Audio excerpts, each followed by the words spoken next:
They do, and they want to believe that Especially people who, you know, they want to believe that people 5,000 years ago somehow knew more about the universe than we do today. Yeah. Just no. Why is that? Why do they want to believe that? I think, I don't know. For me, that's one of the great puzzles of life. Why do people want to believe that the Egyptians somehow had some access to the universe? Well, they knew something. They do, of course. They definitely knew how to build some incredible shit. Of course. Right? But that alone, of course. I don't want to take that away from them. Doesn't the physical, just the presence of these incredible buildings, leave the possibility that maybe they had some knowledge that we lost? Lost knowledge is a real thing. Yeah.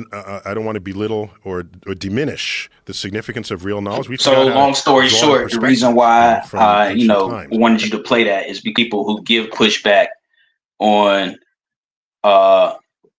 ancient technology in Kemet is they get it from Neil deGrasse, and you know what I'm saying? They want to be, if you pay close attention to these people, they want to be like a mix between Neil deGrasse and Zahi Hawass, which is kind of humorous because they'll play hot potato with, you know, the ancient Egyptians. You know, not only were they not technological, but they have no connection to the African Americans. Just start off by explaining why it's important to acknowledge that Kemet invented and made use of telescopes. And there's nothing problematic about bringing forth new information that promotes STEM for the Black race. You can't be a science enthusiast and advocate STEM and then turn around and then call people pseudo for saying that the Kemetic people had telescopes and advanced astronomical instruments.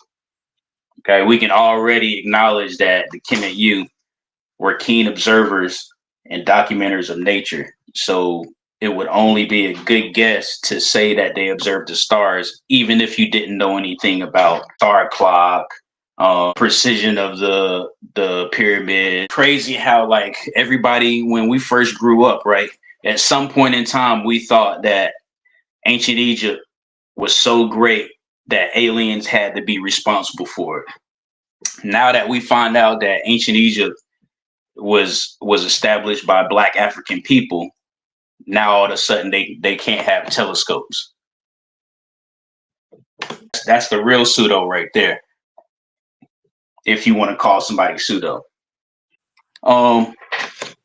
Everybody should be familiar with the mural of SETI 1. It's a Jed pillar, right?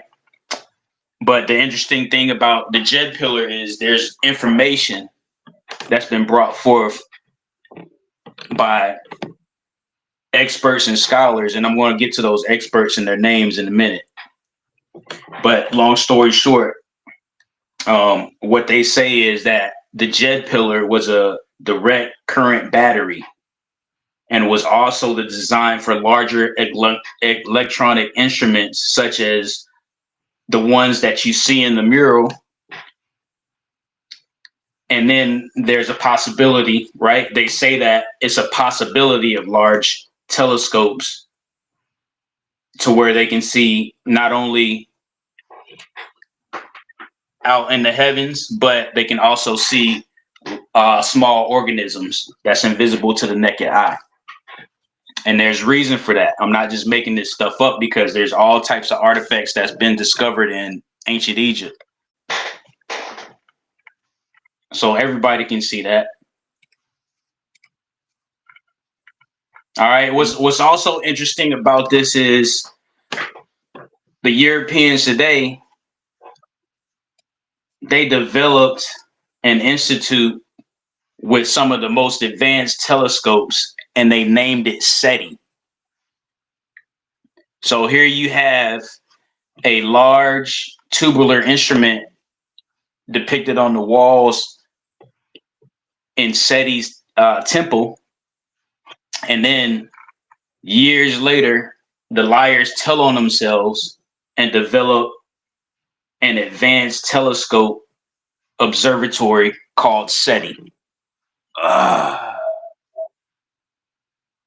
You can actually look at the satellites all lined up, and where they have SETI as the logo name. Right. And my thing about coincidence is there's no such thing as coincidence. You can't be conscious and aware, and you want to compromise with the notion of coincidence.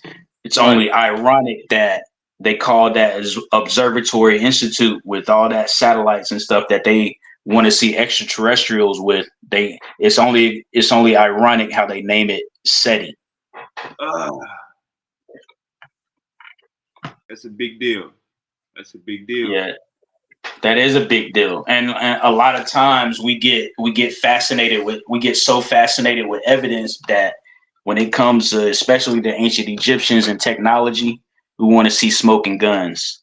We don't want to put the pieces together and come up with a deduction of, Logic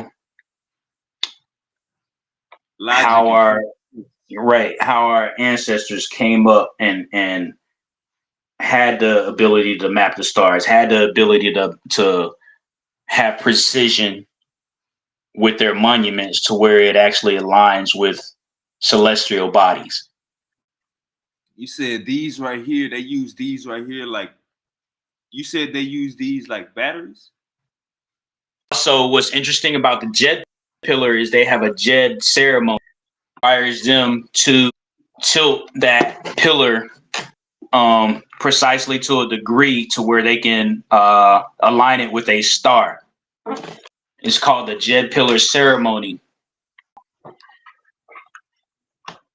So the way the ceremony goes is in the first phase of the raising the Jed ceremony, the pillar is raised to approximately 22 degrees, thought to be symbolic of the Earth's tilt in relation to the precision of the equinoxes and how stars are observed to move 1 degree in 72 years. In the myth of the death of Asar, 72 conspirators were involved in trapping Asar in a chest that was thrown into the Nile and eventually grew into an evergreen tree. So through that myth, right, they have a way to determine that the stars that they observe move a certain degree every 72 years, and that correlates with a myth that they developed to articulate that. It's ironic that they're taking this pillar for ceremonial reasons, and they need to align it to where they see a star, right? And that requires a certain type of knowledge. Great. All right, there we go. So I'm gonna let y'all read that to yourselves, and then when I pull it up, I'm gonna read it out loud again to reinforce it.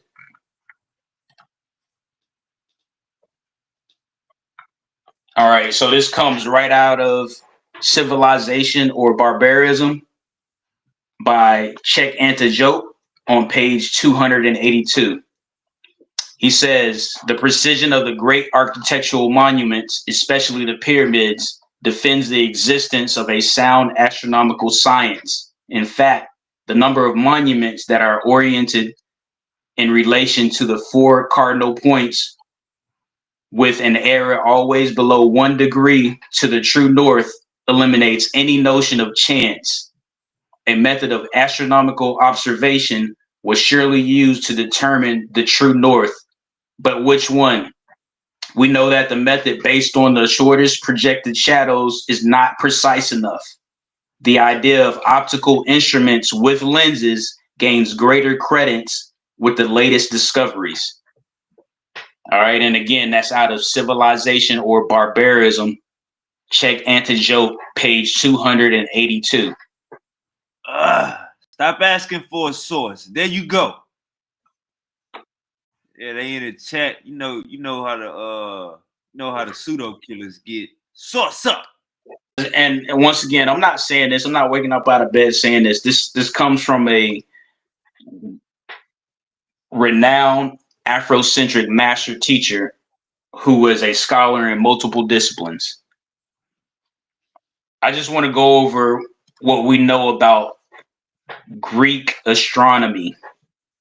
They already tell us that the Greek astronomers didn't know anything about astronomy until they went up into to Kemet. That's a fact. So my thing about that is if we know that our ancestors in Kemet had all this knowledge about the stars, were able to like set up the pyramids and the monuments in such a way, how could they not have the instruments to carry that out? And my thing is like, just because the physical evidence is missing doesn't mean that they didn't do it. Right. Just like, and we accept that as a people. We already accept that as a people because, you know, analogy is if my boy sees a girl that I'm messing with car in somebody in another guy's yard, right? I don't have to be inside of the house to know what's going on. I don't have to physically Just see like, them